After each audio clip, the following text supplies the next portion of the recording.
Cerita mistis Gunung Lawu adalah salah satu cerita horor yang biasanya dipercaya oleh masyarakat Indonesia, terutama masyarakat sekitar. Gunung Lawu terletak di perbatasan Jawa Tengah dan Jawa Timur.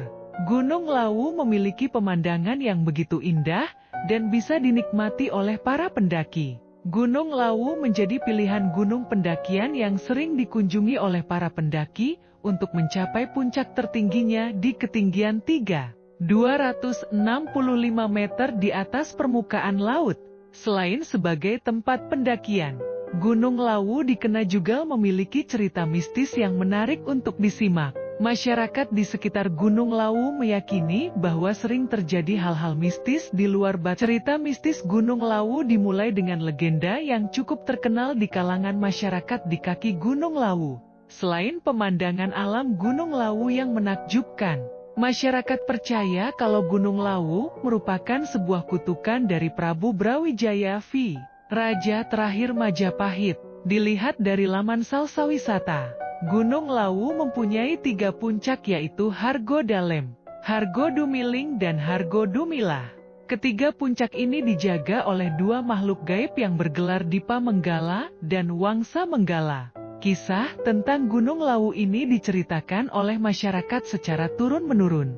Ada cerita mistis Gunung Lawu tentang kedua makhluk penjaga yang awalnya manusia biasa yang bersama Prabu Brawijaya V mengasingkan diri. Kemudian diangkat menjadi patih yang membawahi semua makhluk gaib di Gunung Lawu. Dipa Menggala bergelar Sunan Gunung Lawu dan patihnya Wangsa Menggala bergelar Kiai Jalak. Ketiga puncak Gunung Lawu dianggap sakral. Utamanya puncak Hargodalem, tempat menghilangnya Prabu Brawijaya V. Terdapat 4 jalur pendakian Gunung Lawu yang banyak dilewati oleh para pendaki.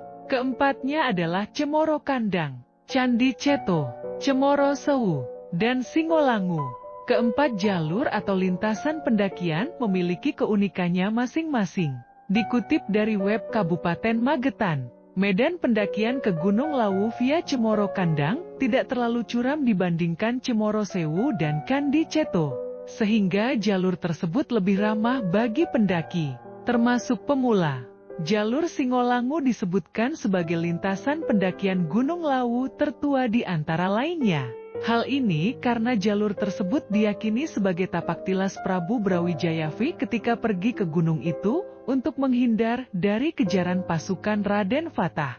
Pendaki yang melewatinya akan melihat sejumlah situs yang dipercaya sebagai petilasan Prabu Brawijaya V di sepanjang jalur Singolangu. Di Gunung Lawu terdapat sebuah warung yang dikenal sebagai warung tertinggi di Indonesia. Namanya Warung Mbok Yem yang terletak di puncak Gunung Lawu. Mbok Yem adalah pemilik warung, merupakan warga setempat. Ia menjual makanan dan minuman untuk para pendaki.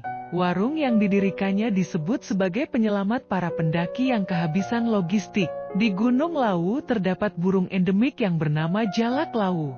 Burung ini kerap muncul pada sore hari di kawasan Pos 2 yang berada di ketinggian 700 meter. Jalak lawu yang juga dikenal juga dengan jalak gading memiliki mitos tersendiri. Dikutip dari buku Mitos Gunung Lawu dalam Masyarakat Jawa karya Supriyanto, burung ini dipercaya sebagai jelmaan dari Wongso Menggolo. Wongso Menggolo adalah abdi setia Raja Brawijaya V, Sonon.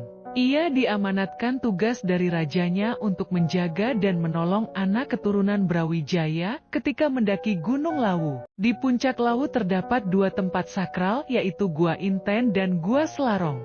Sebagian tempat lainnya yakni Jolotundo, Hayangan, Puncak Hargotiling dan Hargo Purso, Sendang Macan, Samber Nyowo, Sendang Celeng, Lumbung Selayur, Gupak Menjangan, Sendang Derajat, dan Sabdo Palon. Gunung Lawu dikenal sebagai gunung angker karena itu. Siapa saja yang mendaki gunung ini, agar menjaga sopan santun perbuatan dan perkataannya. Banyak mitos yang beredar tentang gunung ini. Salah satu mitos yang terkenal, yaitu mengenai pasar setan. Pasar setan ini muncul pada malam Jumat. Sudah banyak pendaki dan masyarakat setempat melihat dan merasakan hiruk-pikuk pasar tersebut yang seperti sungguhan. Bahkan kabarnya, Makhluk gaib di sana terkadang sampai ada yang mengajak para pendaki bertransaksi selayaknya di pasar. Gunung Lawu dipercayai mempunyai nyawa, sehingga bisa mendengar perkataan manusia. Pendaki diingatkan untuk menjaga sopan santun dan tidak merusak alam, serta tidak mengucapkan kata-kata kasar. Beberapa kejadian pendaki hilang atau tersesat di Gunung Lawu. Cerita mistis lain seperti larangan mendaki dengan jumlah ganjil dan memakai baju warna hijau untuk keamanan selama pendakian. Konon jika pendaki berjumlah ganjil akan digenapkan oleh makhluk lain untuk larangan memakai baju warna hijau, maka Ratu Pantai Selatan akan menculiknya. Meski menjadi perdebatan karena lokasi Gunung Lawu dan Pantai Selatan sangat jauh, masyarakat dan pendaki mematuhi peraturan tersebut. Di Gunung Lawu terdapat sumber air di sekitar gunung yang dipercaya siapapun yang meminum air di sana akan awet muda. Jika niatnya baik, maka jalannya akan dipermudah. Jika niatnya buruk, maka akan ada rintangan yang menghalangi. Demikian cerita misteri tentang Gunung Lawu.